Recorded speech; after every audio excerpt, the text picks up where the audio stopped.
On the 21st of May last year, Jackie Smith announced that all ex-Gurkhas who have served more than 4 years in the British Army will have the rights to settle in the UK if they wish.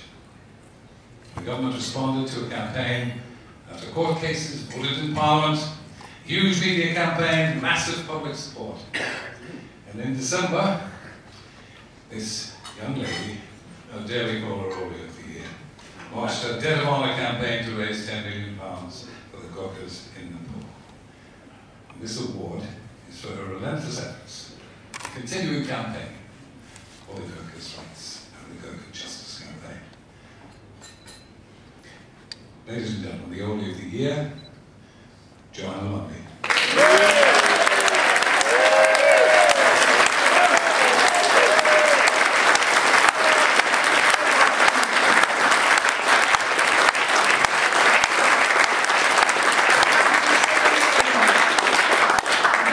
Wogan has been frankly my idol and my heartthrob for as long as I've been grown up, really. Just a fabulous man. Thank you, Richard Ingrams. And I have to say that I bought not only the first copy of Private Eye, but the first copy of the Oldie, and I've been an Oldie ever since I was about 14. So we love you, Richard. And thirdly, I just want to introduce to you Councillor Dan Gurham. Dan, just stand up a second. I'm going to make you sit down, so I'm far too jealous to be there. This is Dan, who's an ex-Gurkha, who's one of the councillors with Folkestone Council, and Dan is a perfect representative of the Gurkhas and the campaigning that we did. You were with us all the time, Dan. Everywhere we went, there was a fleet of Gurkhas, a flash of kukris, a mass of Gurkha hats, and the press adore it, because what they want is a picture, and the Gurkhas always gave them pictures. So Dan, thank you personally so much for what you do.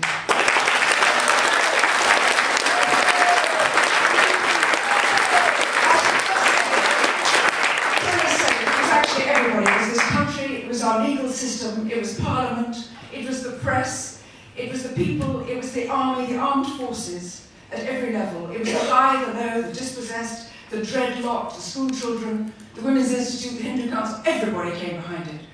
But of all of this mass, the one thing people come up to me and say, what about that chap you bearded?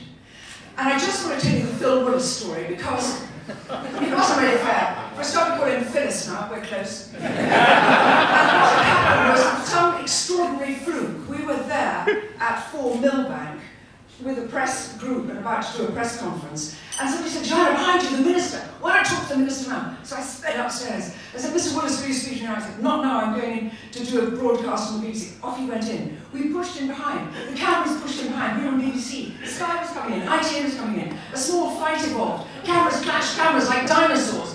People standing at the news desk took out their mobile phones and took pictures of the fight that happened. We chased Mr. Willis into a room where we had half an hour intensive discussion. 3 lawyers, Peter Cowan and me. Talk, do this, promise you, promise. I said, we're going outside. And Mr. Willis, we're going outside, the press are there. Will you talk to the press with me? He said, I will. So we came out of that rather frightening area, which was a tea room at the bottom of 4 Millbank. And the press were massed there. And like somebody coming on stage, but he hadn't got his lines. He'd forgotten what to say. So all I was doing was prompting him. The cameras up, they said you were dictating to that. I was not, and I'd just like to say that because in my enlightened world, everything turns out sweetness and light. I invited Phil Willis round to our house to have supper, because I'd been filming. I said, Phil, well, Phyllis, I won't be cooking, but we're going to have fish and chips. So we lighted candles, we had bottles of icy cold champagne, the very best, and fish and chips, and we became buddies. That was May the 20th.